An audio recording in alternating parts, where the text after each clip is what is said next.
कर देता हूँ, आपको समझ में। हाँ ठीक है। देखिए, ऐसा है, मेरा नाम अभय मिश्रा है। मैं राजनीतिक घराने से नहीं हूँ। मैं सामान्य परिवार से हूँ। मेरे पिताजी क्लर्क थे यहाँ, और मैं जनपद अध्यक्ष मैं सिरमौर का रहने वाला हूँ। जनपद अध्यक्ष था सिरमौर का। फिर मैं सिमरिया नया परिसीमन हुआ, 69 पंचायतें चली गई, मैं वहाँ से विधायक रहा। फिर मेरी पत्नी विधायक नहीं, फिर मैं जिला पंचायत अध्यक्ष रहा। फिर मैं पिछला चुनाव रीवा में लूज कर गया। अभी मैं इस बार सिमरिया से चुनाव लड़ना चाह रहा था। सिमरिया में मेरे पास जो मेरा 5 वर्ष का कार्यकाल था, उसमें मैंने काफ़ी कुछ काम किया था। मुझे अपने से मुँह से बताना अच्छा नहीं लग रहा। मैंने क्या किया क्या नहीं किया, ये जनता जानती है, जनता उसका मूल्यांकन करेगी। मुझे ऐसा लगता है कि उस 5 साल के बाद जब मेरी वाइफ एमएलए थी, तो राजनीतिक प्रतिद्वंद्विता के चलते सिमरिया में बहुत विकास नहीं हो पाया। केवल ये पुलों का निर्माण उनके द्वारा हुआ और सिमरिया मानिकपुर की रोड उनके द्वारा बनवाई गई। और सीधी महिला थी, वो बहुत राजनीति नहीं जानती थी। 3 वर्ष में ही वो सीएम साहब से मिलकर अपना इस्तीफा ले गई थी। मुझसे नहीं हो पा रहा। सीएम साहब ने समझाया था कि पार्टी की बदनामी होगी, 2 साल किसी तरह काट लो। उन्होंने बोला था कि मैं आगे राजनीति नहीं करना। अब मैं अपने धरने पे था, मुझे कुछ नहीं मैं कर रहा था सिमरिया में। मैं ऐसा कुछ नहीं कर रहा था कि जिससे मैं ये कहूँ कि मैं लोगों के बीच में अपना काम करके अपने आप को, ये जरूर ऐसा काम कर रहे थे वर्तमान विधायक जी। 69 लोगों पे फर्जी मुकदमा, 19 लोगों पे मारपीट, जो फोटो खिंचवा ले, कुछ ना करे, उसकी फसल रोधवा देना, किसी की फसल को कटवा लेना, किसी का हाथ पैर तोड़वा देना, किसी पत्रकार पर हमला करा देना। इतना ज़्यादा भय का वातावरण, आतंक का वातावरण, और दूसरा भ्रष्टाचार। भ्रष्टाचार में जो विधायक निधि है, विधायक निधि में वो जो प्रमोद शर्मा कहते हैं गलत नहीं है। जो पैसे निकाल लिए गए हैं 4 करोड़ रुपए अल्टी पल्टी के, सही है। हमारे टाइम में हमको 1 करोड़ रुपए मात्र विधायक निधि मिलते थे, जिसमें 12 लाख रुपए स्वेच्छा कुल 1 करोड़। उसमें मैं वहाँ का रेस्ट हाउस भी बनवाया हूँ। उसी विधायक निधि से 25 लाख की किस्त भी देता था एनीकट बनवाने के लिए, जो मेरा नहीं बन पाया। 75 लाख रुपए मेरा 3 सालों में बर्बाद हो गया। फिर बाद में मैंने जिला पंचायत से 3 करोड़ 97 लाख रुपए दिया, जिसको विधायक जी नहीं बनने दे रहे, टेंडर नहीं होने दे रहे। और भी मैंने 26 नल जल योजनाएं दी, और भी जो जो हमसे बन पड़ा हमने किया। जिला पंचायत में मैं 7.5 साल जिला पंचायत अध्यक्ष। आप लोगों को कोई शिकायत मेरे बारे में मिली क्या? नहीं। कोई रुपया पैसे का कोई बात, किसी को परेशान करना, किसी को छेड़ना, कोई विवाद मिला क्या? नहीं मिला। अगर हमने कभी कोई बात की होगी, सत्य की होगी। नहीं, मत बोलिए। कोई बात उठाई होगी तो मैंने सत्य की बात उठाई होगी कि ये वस्त्र वितरण घोटाला गलत है, ये वाटर सेट गलत है। इस टाइप में मेरा अपना कोई इंटरेस्ट नहीं रहता था। मैंने ऐसे काम किया। अभी क्या था कि सिमरिया जनता बहुत परेशान थी। काम वहाँ कुछ नहीं हुआ, केवल उटपटांग चीज़ें हुई। नीलम मिश्रा रेस्ट हाउस में जाती हैं अपने एक किटी पार्टी सहेलियों के साथ, वही रेस्ट हाउस जो हमने बनवाया विधायक से। वहाँ वो खाना खाती हैं, तो 2 ठो लफंगे टाइप के लड़के और 1 ठो गार्ड और 1 ठो मंडल अध्यक्ष जाके खाना खाते समय टिफिन फेंक देता है, चलो बाहर, विधायक जी का। ये इतना गिर के काम क्या होना चाहिए? नहीं होने। मैं चूँकि सत्ता पक्ष में नहीं था, कोई बात नहीं। और जिस तरह से वहाँ ये सब चीज़ें चल रही थी, अब वहाँ की जनता केवल एक चीज़ तड़े हुए थी, ताके हुए थी कि मतलब अभी वोट पड़े। लोग मनाते थे कि कब वो वोट का दिन आ जाए कि मुक्ति हो जाए, हम वोटिंग करते। वहाँ इस बार ना विकास का मुद्दा है, ना कुछ मुद्दा है, वहाँ मुक्ति का मुद्दा है कि इनसे मुक्ति कैसे मिले।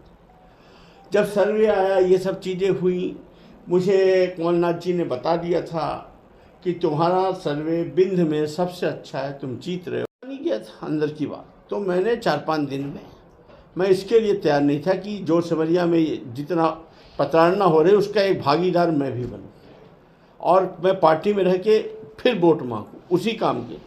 और मैं पार्टी के अंदर रह के गद्दारी भी नहीं कर सकता कि मैं पार्टी में रहूं। और जब तक मैं भाजपा में था। जब मेरा मन नहीं लगा, मैं छोड़ के कांग्रेस में चला गया। लेकिन अंदर रह के मैं ये कभी नहीं किया।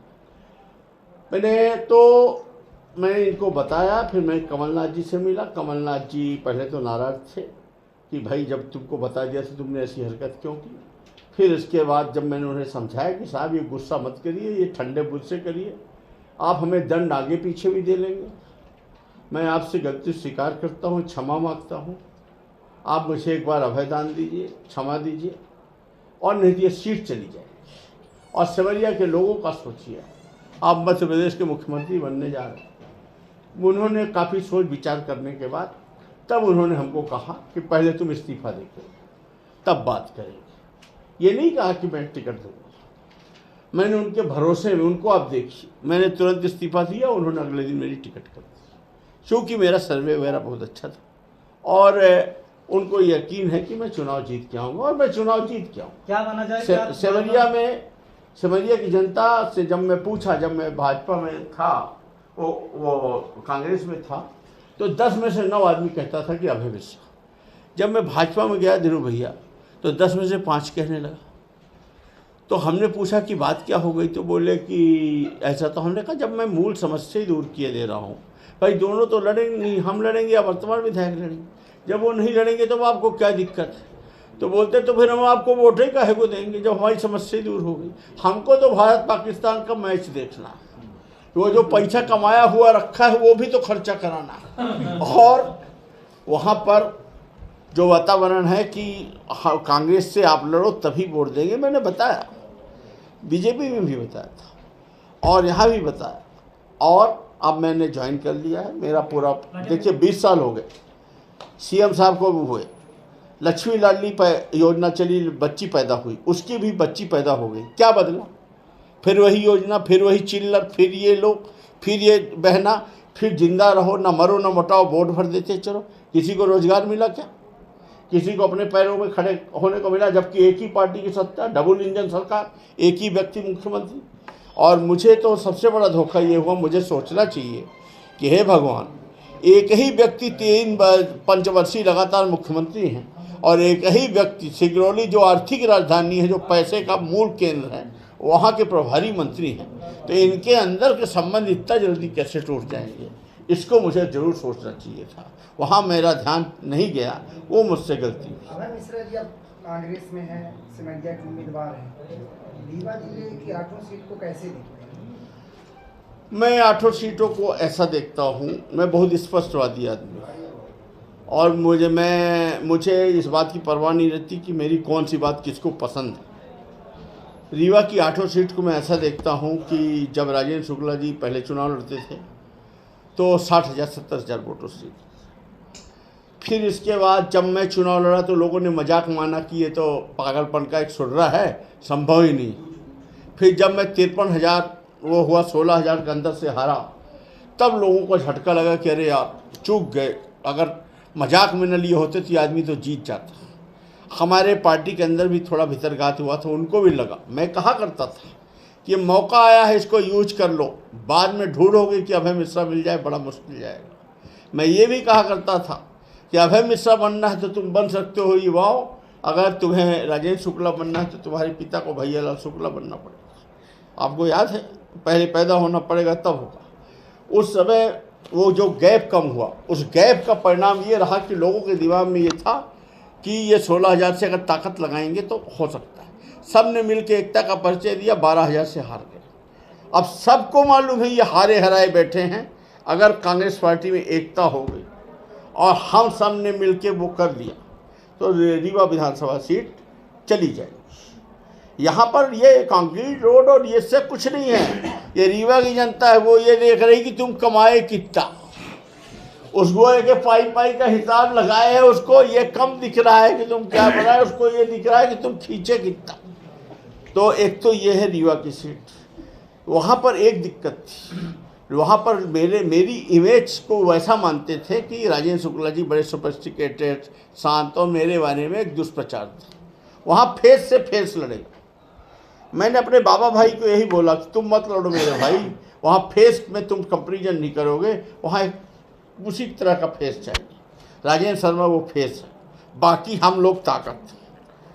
राजेंद्र शर्मा से ये चुनाव हारेंगे। क्या माना जाए कि आप सिमरिया विधायक की टिकट कटवाने के लिए बीजेपी में शामिल हुए थे? सिमरिया विधायक के जो मौजूदा विधायक हैं सिमरिया के, हाँ, टिकट कटवाने के लिए आप बीजेपी में शामिल हुए थे? मैं बिल्कुल, आप ये मानिए कि मैं सिमरिया में इस बात के लिए शामिल हुआ था कि मुझे टिकट नहीं मिले कोई बात नहीं, वर्तमान विधायक की पत्नी तक को मिल जाए वो भी चलेगा, लेकिन वर्तमान विधायक को अगर आप टिकट दे रहे हैं तो फिर मुझे शामिल मत करें। बड़ी क्लियर बात। आपने भाजपा में शामिल होकर रीवा आए थे। हाँ, तो आपने कहा था कि हम चुनाव लड़ने के लिए बीजेपी में शामिल हाँ, अभी भी तो बोल रहा हूँ, अभी भी तो वही बात बोल रहा हूँ। फिर आप टिकट के लिए इधर मैं कहाँ बोल रहा हूँ, मैं अभी भी तो लगातार बोल रहा हूँ कि मेरी बात ये बिल्कुल नहीं हुई कि आप मुझे टिकट देंगे। मेरी बात ये हुई थी कि आप एक व्यक्ति को छोड़कर किसी को टिकट देंगे, क्योंकि सिमरिया के साथ अत्याचार हो रहा है, ये बात थी। मैं इस बात को बोल तो रहा हूँ। बार बीजेपी कांग्रेस में आने जाने से आपके ही कार्यकर्ता नाराज हैं कांग्रेस के, एक मिनट, विरोध कर रहे हैं आप? नहीं, ये चीज़ें हर दल में, हर विधानसभा में, दोनों दलों में होती है। जब मैं कांग्रेस में था तब भी ये थी, मैं बीजेपी में आया हूँ तब भी है, और आगे जाऊँगा तब भी होगी, दूसरे विधानसभाओं में भी होगी। जहाँ भी थोड़ा चेंज वेंज होता है, ये थोड़ा बहुत होता है, और ये एक प्रक्रिया सी हो गई है, अब वो पुराने ज़माना की नहीं रह गई। अब आपको लगता है रीवा में कुशाभाऊ ठाकरे की भारतीय जनता पार्टी है कि रीवा में राजेंद्र शुक्ला जी की भारतीय जनता पार्टी, एजेंसियाँ बटी हुई। तो ये सब चीज़ें हैं। आप आगे और कुछ पूछना चाहिए? चलता रहता है सर, लेकिन जब नेता आई के पदाधिकारी करने लगे, 8 वरिष्ठ नेता हैं और ये 5 की संख्या में ऐसे लोग हैं जो आपका विरोध पत्र ही बनाए हैं। ठीक है, कमलनाथ को भेजा है और कहा है कि ऐसे आदमी को टिकट ना मिले। एक मिनट, जब मैं कांग्रेस पार्टी में था आज से 4 महीना पहले, तब भी तो यही हुआ था। झूठ बोल रहा हूँ? हाँ कि ना, हाँ कि ना, हाँ, तो वो तो प्रक्रिया है, वो चलेगी। हर किसी को लगता है, ये नहीं है कि 8 एक होते, हर किसी को लगता है कि अगर ये सबसे मजबूत वाला आदमी अगर ये रुक जाएगा तो मेरा नंबर, दूसरे को लगता है अगर ये रुकेगा तो मेरा नंबर। ऐसा नहीं होता कि अगर ये रुक गया तो हम सब, ये एक स्वाभाविक बात है। उम्मीदवार बनाने के बाद बड़ा हुजूम एकत्रित है आपके फार्म हाउस। हाँ, कैसे सिमरिया में कि कौन से ऐसे मुद्दे हैं उनको लेकर? देखिए, सिमरिया में तो ये भय, भ्रष्टाचार और आतंक मुक्त सिमरिया पहला मुद्दा है, ठीक है ना। अत्याचार मिटाओ, ये पहला मुद्दा है। दूसरा मुद्दा विकास का, जो 5 साल में नहीं हुआ, उसमें मैंने आपको 4-5 काम गिनाए हैं अभी, जैसे नहर वाला काम, यहाँ से सपाहा से लेकर चचाई तक नहर की पट्टी में रोड बनाने का काम, मझियार रोड को 2 लेन करने का काम, बनकुइया रोड को 4 लेन करने का काम, सिमरिया से मानीपुर रोड को मानीपुर तक पहुंचाने का काम, NVDA के प्रतापपुर वाला सतना से लाके पानी जरमोहरा में छोड़ने का काम, सिमरिया थाने के पीछे दोनों पहाड़ों को जोड़कर डैम बनाने के काम, ये कुछ बड़े बड़े काम हैं। कुदहा में सिंचाई उद्वहन योजना लाने का काम, ये 5-6 काम है। मुझसे ये काम करवा लो, और जो विधायक निधि वगैरह उसको प्रॉपर्ली सब, जैसे हमारा पहले भी रहता था। आपने ध्यान दिया होगा, जब इनके विधायक निधि का किस्सा खुला तो इन्होंने हमारी इन्होंने विधायक निधि के बारे में निकाला पुराना, हमारे ऊपर कितने का आरोप लगाया, 5 लाख का कुल आरोप लगाया कि आपने अमित सिंह नाम के एक व्यक्ति को 5,000 रुपये विधायक निधि से दिया है, जो आपका कर्मचारी। जब मैंने दिया था तब मेरी कर्मचारी नहीं था, जब मैं विधायक होता था। उसके 6 साल बाद वो हमारे यहाँ नौकरी करने, कुल इतना आरोप लगा पाए। इसके अलावा फाइनेंशियल आरोप देखिए, हमारे विरोधी भी हम पे नहीं लगाते। मैं चाहता हूँ कि कांग्रेस पार्टी की में एक मध्य प्रदेश में बदलाव आए। जो लोग जवान के धनी नहीं हैं और बार बार सत्ता चाहते हैं, इनको तो 35 साल बाद भी पूछोगे तो कहेंगे एक मौका और। ये सब छोड़ के इस बार हम कमलनाथ जी के लिए काम करें, रीवा में बदलाव लाएं। आपकी रीवा जाएगी, आपकी सिरमौर जाएगी, कौन पाएगा मैं नहीं कहता, पर सिरमौर जाएगी, आपकी सिमरिया जाएगी, आपकी मऊगंज चली गई है, आपकी गुड़ चली गई है। आज की डेट पे आप 5 सीट लूज कर चुके हो, और 3 सीटों में से 1 सीट आप और लूज करोगे। आपके सामने लाइए, कहीं कागज में लिख दें 2 और 6 रहेगी। आपको नहीं लगता कि आपने अपनी और कांग्रेस की छवि खराब कर ली है? लोगों को ऐसा कह रहे हैं, तरह की बातें कर रहे हैं जो मैं आपसे कह भी नहीं सकता। हाँ, ठीक है, हमने अपनी और कांग्रेस पार्टी की छवि खराब कर ली है, या हम आए थे तो अपनी और भारतीय जनता पार्टी की छवि बहुत मजबूत कर दिए थे, ये बोर्ड बता दें। एक बात साफ कर दिए सर, किसका भय किसका आतंक है सिमरिया में? आप बात करते हैं बार बार,